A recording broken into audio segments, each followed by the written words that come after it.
It had been many years since I'd been to Brideshead. Yet as I drove up the gravel driveway, it could have been less than a week since I saw Julia and Sebastian. Ah, yes, Sebastian, and his dear little car. Well, okay, it may not be quite that old, but nearly everybody has at least one fond memory of the Mini. Recently, we mourned its passing from the Longbridge production lines, but with the new Mini looming large on the horizon, we thought it time to take a fond look at this iconic little car. The styling was a classic case of form following function. The wheels at each corner dictated a stubby appearance, the grille and headlamps framing the Mini's face, whilst the height of the bonnet was largely dictated by the engine sitting over the top of the transverse gearbox. Side on, the nose looks short, with the cabin taking up most of the silhouette in the pursuit of maximum interior space. The boot is tiny, but hinges at the bottom. Originally, the number plate hinged down as well when the boot was lowered, thus you could load cases on top of the flattened boot lid. The new Mini has a hatchback. It may not be as charming a solution, but can you imagine how the crash test would look if we adopted the old design in our modern, more safety-conscious society?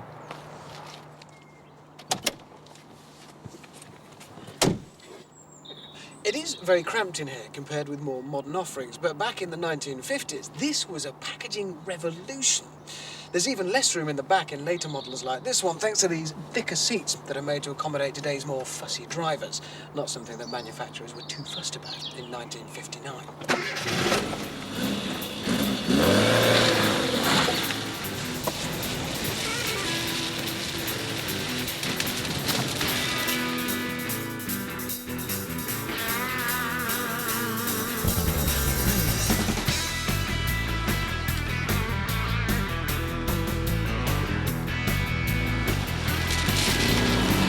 One thing the new Mini will find it hard to match is the incredible steering feel of the original model. Even the legendary hot hatches of the 80s, the Peugeot 205 GTI and such, can't give you the same feedback through the wheel. There's still that legendary whine from the gearbox that you associate with the Mini. It kind of harks back to an older age of motoring, and it really has become part of the Mini's very own character. Another challenge for the new car is going to be matching the original Mini's amazing handling. Eventually the nose will push wide. When you're really pushing it, there is a tiny bit of understeer. But other than that, you really can pile into corners at a very big rate to knots in a small car.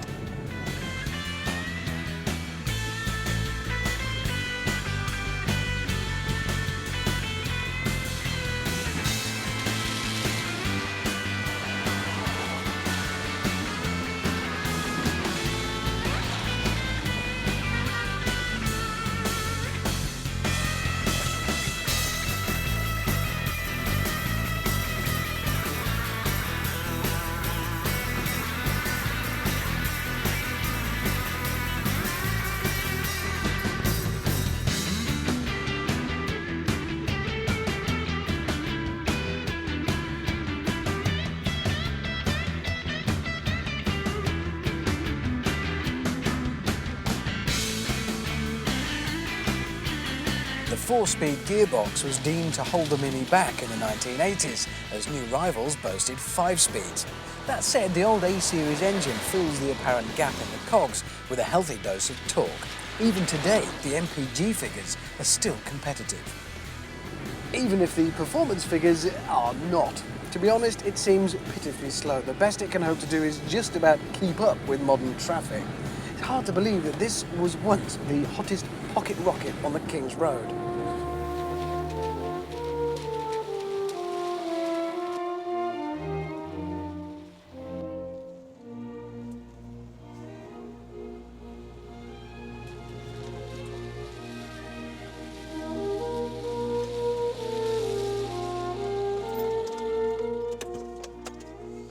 So what BMW have to do with the new Mini is recreate some of that essential charm that made the old one so special that people were prepared to overlook its obvious shortfalls in terms of space and sophistication. And if they can do that, then they could well have a real phenomenon on their hands.